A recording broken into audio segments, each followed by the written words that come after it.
আসানসোলে এবার জনতার সমস্যার কথা শুনলেন মন্ত্রী অগ্নিমিত্রা পাল। পুরো বোর্ড ভেঙে যাওয়ার পর মন্ত্রীর জনপরিষেবা আসানসোলে জনতার সমস্যার কথা শুনলেন পুরমন্ত্রী। ফোন লাইনের মাধ্যমে শুনলেন সমস্যার কথা, আধিকারিকদের দিলেন প্রয়োজনীয় নির্দেশ।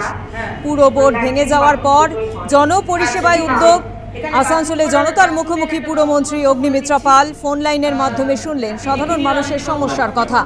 সমস্যার সমাধানে আধিকারিকদের দিলেন প্রয়োজনীয় নির্দেশ। ঠিক আছে, কোনো অসুবিধা নেই। আপনি ফোন নাম্বারটা বলুন।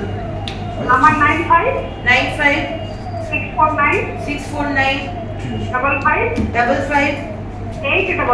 855। ঠিক আছে, ধন্যবাদ দিদি। আমার দপ্তর আপনাকে যোগাযোগ করছে। ওকে, থ্যাংক ইউ।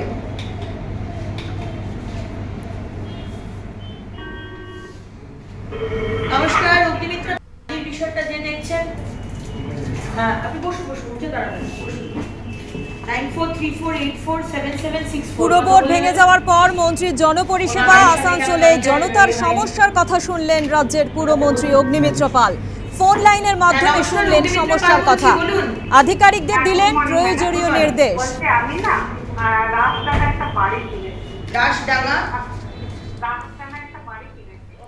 পরিষেবা দেওয়ার পর কি বলছেন পুরমন্ত্রী অগ্নিমিত্রা পাল শোনাবো আপনাদের।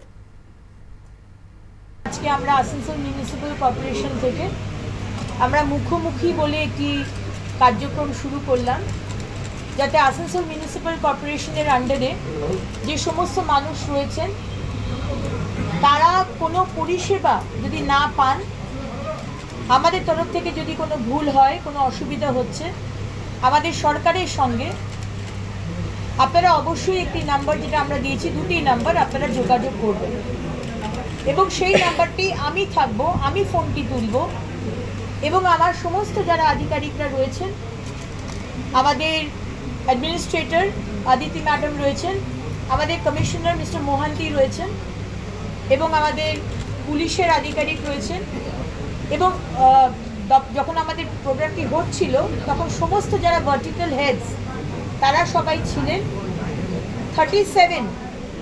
37টি কোয়েশ্চেন আমরা নিয়েছি আজকে এবং তার সমস্যার সমাধান করার জন্য অলরেডি কাজ শুরু হয়ে গেছে।